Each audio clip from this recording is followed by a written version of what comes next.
It's hot out there, but let's blow them off the line of scrimmage. For thine is the kingdom, and the power, and the glory.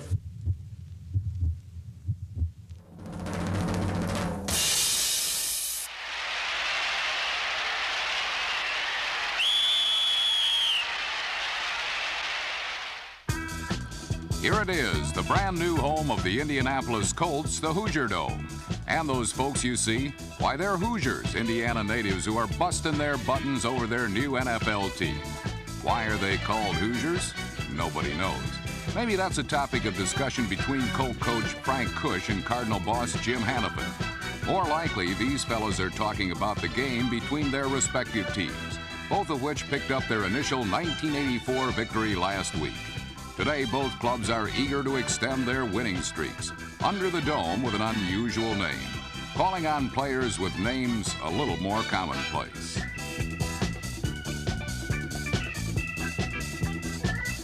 The Cards have two Smiths, but only one Green, and that guy is Roy Green, their ace all-pro wide receiver. Roy is eager to test the new turf at Indianapolis, as is Green's passing partner, quarterback Neil Lomax. Last season, Lomax and Green clicked on 14 touchdown plays, and already this year they struck twice for scores.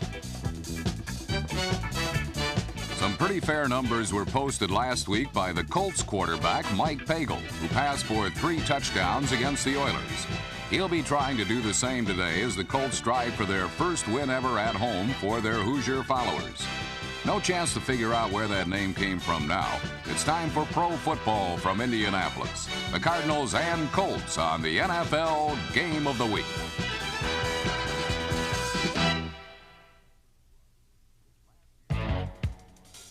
Last year, the Redbird Rush was the busiest in pro football with 60 quarterback sacks. The front line of Baker, Duda, Galloway, Grooms, and Greer may sound like a law firm, but there is nothing orderly about the way they hit quarterbacks or shut down the run.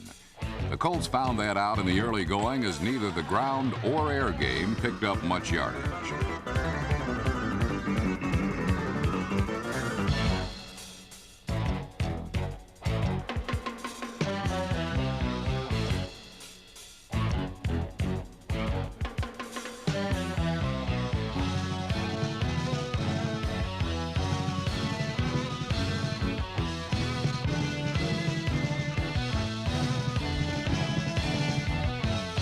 In the first half alone, the Cardinals sacked Mike Pagel 3 times, while St. Louis counterpart Neil Lomax had enough time to fire deep to his receivers. Unfortunately for St. Louis, the plays did not come out the way they did back on the drawing board.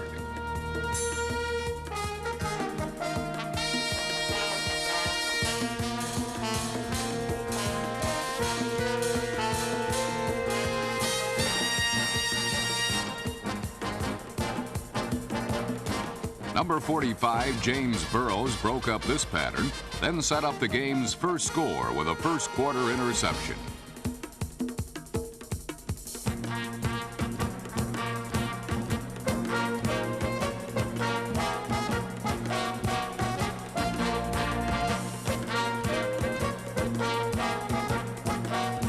Now Pagel had to find a way to neutralize the Redbird Rush.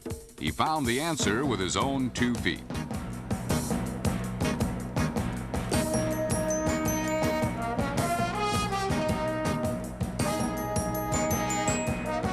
Pagel juked his way for a 21-yard pickup, then let the team's leading rusher do the rest as the Colts took an early lead.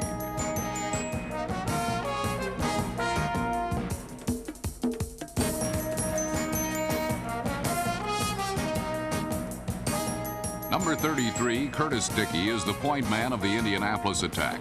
Stop him and the Colts are in trouble. But St. Louis could not contain Dickey's impressive breakaway speed, and the result was a 7-0 advantage as the first period came to a close. The key play on the score, a block from number 32, Randy McMillan, on an incoming linebacker. From there, it was just Dickey, doing what he does best.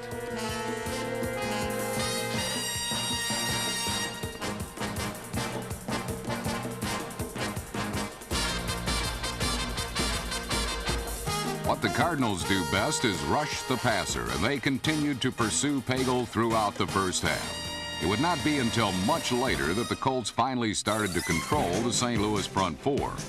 For now, the constant pressure was producing sacks, and soon they brought about an even more desired result for St. Louis, a Colt turnover that got the Birds back in the ballgame.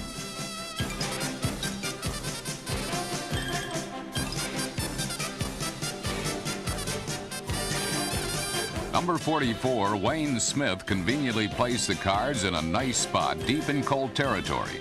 Now it was time for St. Louis to unveil its fine running back, O.J. Anderson. Once Lomax got out of trouble, O.J. was able to negotiate all the yardage necessary to tie up the ballgame.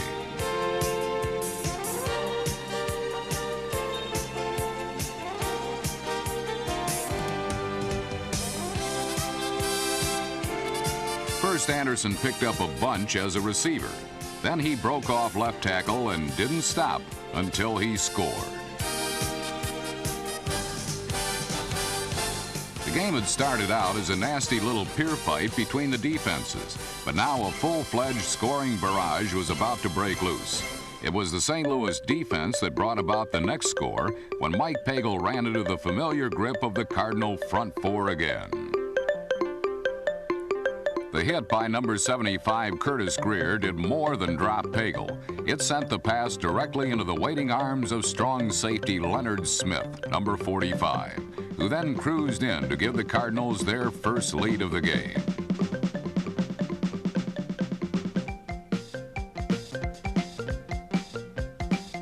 When Smith finally returned for his curtain call, he rightfully celebrated St. Louis's good fortune.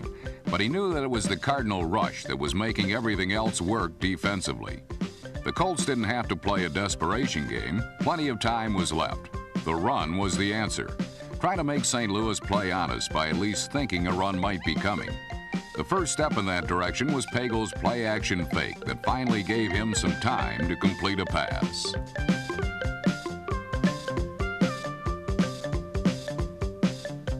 Tight end Dave Young made a good gain. But then Dickey made an even better one when his implied threat to run fooled St. Louis and gave the Colts a very easy touchdown.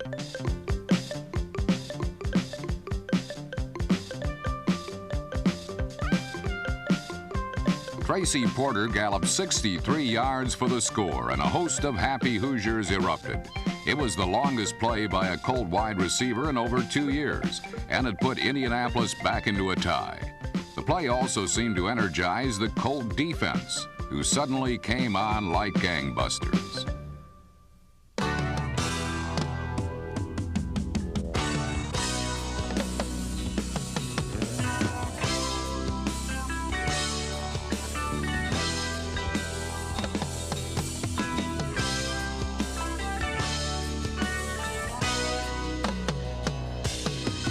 St. Louis was checked on the ground, so Lomax tried to pass. And for the second time in the half, cornerback James Burrows foiled the Cardinals' strategy.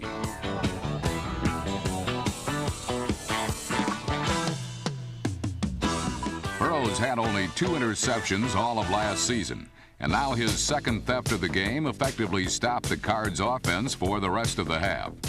Meanwhile, Pagel was starting to find his range.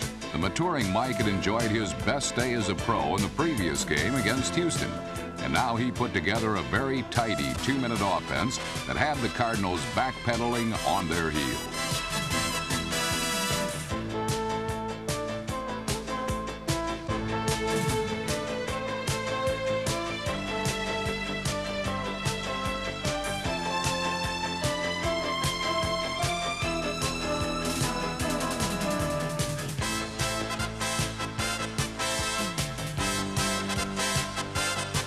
After Matt Booza's sideline catch, kicker Dean Biasucci connected on a chip shot field goal, and Indianapolis regained a lead they would keep through halftime.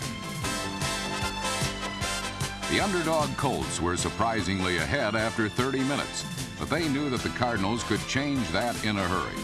That would become all too clear before the day was over.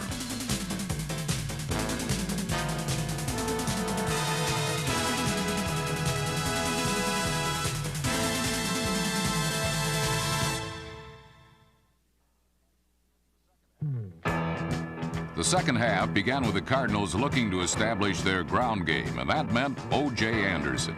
Following a first half in which he rushed for 48 yards, number 32 is anticipating his first 100-yard day of the young season.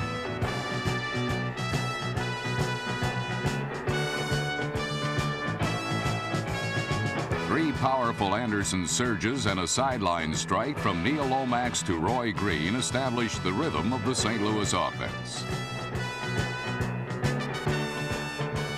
It was then that Lomax decided to go deep against the vulnerable Colts secondary.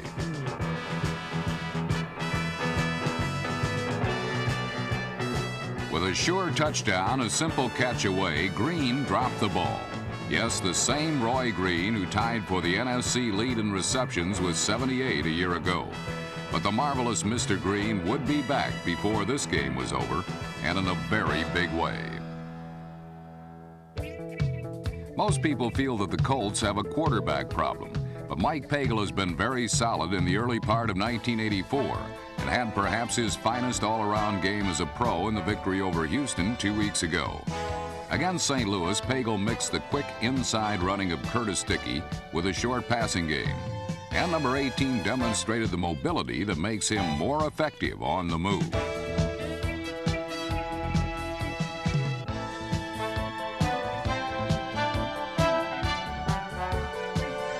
Tracy Porter's catch gave the fourth-year receiver over 100 yards in a game for the first time in his career, and the completion put the Colts in position to score their third touchdown of the game. But a blitz by Cardinals linebacker Bob Harris, number 50, ended any hope of 6 points, and Indianapolis was forced to settle for the field goal attempt. Dean Biasucci, filling in for an injured Raul Allegre, booted a 50-yarder with plenty to spare, and the Colts, with 11 minutes having gone by in the third period, increased their lead to 20-14. The Cardinals came right back to match Indianapolis's score. A blitz by number 56 Vernon Maxwell had no effect at all, as Lomax hit O.J. Anderson on the right side for 14 yards.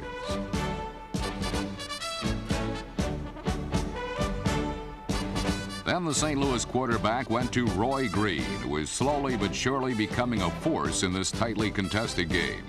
Green's 24-yard reception was the key play in a St. Louis drive that ended with a Neil O'Donoghue field goal of 47 yards.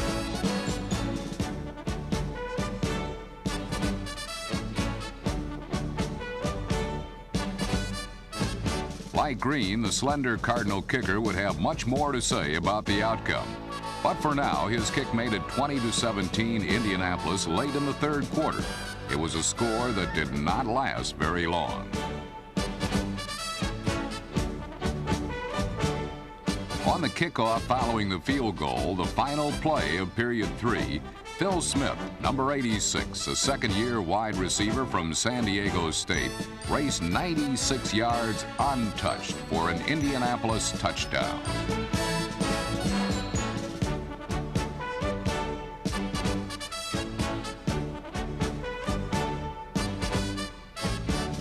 Smith's sprint electrified both the crowd and his teammates, and the end zone celebration that followed symbolized the fact that this Colts team, written off by most after a very respectable 7-9 1983 season, is hungry to prove that they can play with the so-called big boys of the NFL.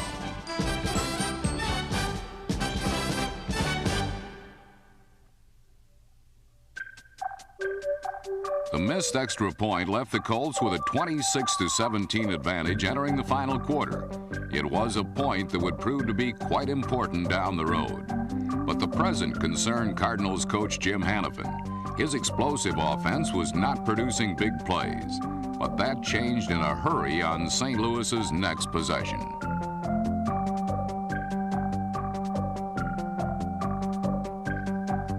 Following a tough O.J. Anderson run of 14 yards, Lomax executed a pump fake brilliantly and hit a wide-open Roy Green for a 47-yard touchdown.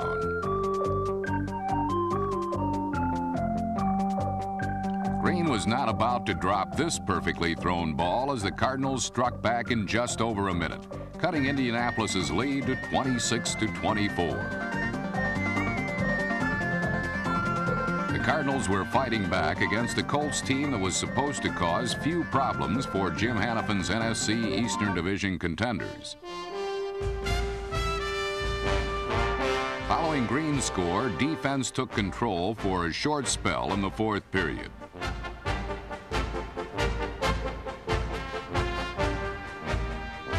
First, the Cardinals stopped Mike Pagel on a 3rd and 1, apparently diffusing the spark that Indianapolis had played with all game long.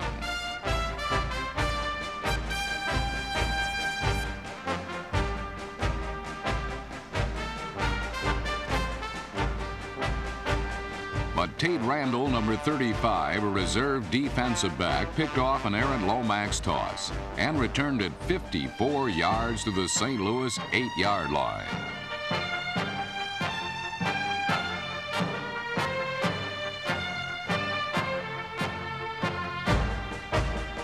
Randall's interception swung the tide back in Indianapolis's favor, and the Colts capitalized on the opportunity. 3 plays later, Pagel rolled out and found tight end Dave Young in the end zone for the score, and a 33-24 lead.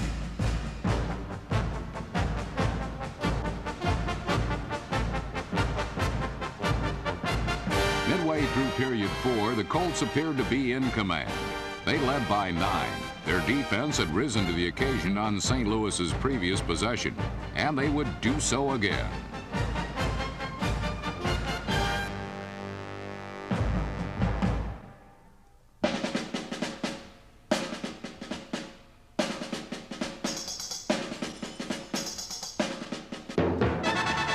Vernon Maxwell blitz blindsided Lomax, and the Cardinals quarterback was lucky to recover his own fumble. The Colts defense had stopped St. Louis. With just over 6 minutes remaining in the game, a 9-point lead and the ball, the Colts could be excused for doing a little celebrating. Their offense, led by Curtis Dickey, who had rushed for over 100 yards, was strong when it came to ball control. And number 33 got the expected call.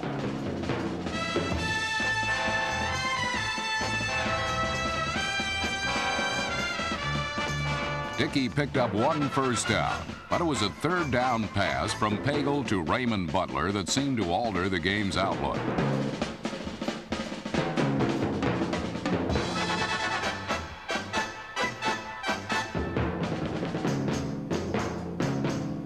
The officials ruled that Butler caught the ball out of bounds, forcing an Indianapolis punt. It did not take long for Roy Green to perform his magic, and number 81 did it with style.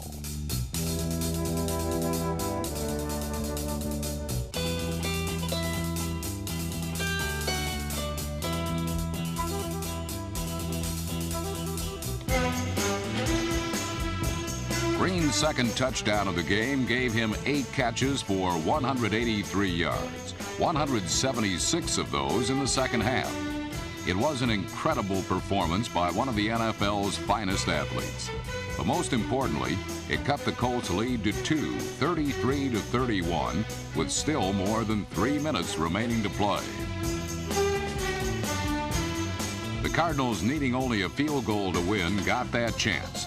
Their defense held Indianapolis, and O.J. Anderson, registering his initial 100-yard game of 1984, ripped off 18 yards around left end.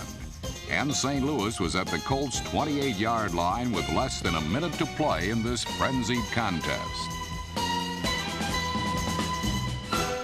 With the time ticking away, it was time for Neil O'Donohue. It was do or die for the Cardinals' place kicker, and from 46 yards away, he was not looking at a chip shot.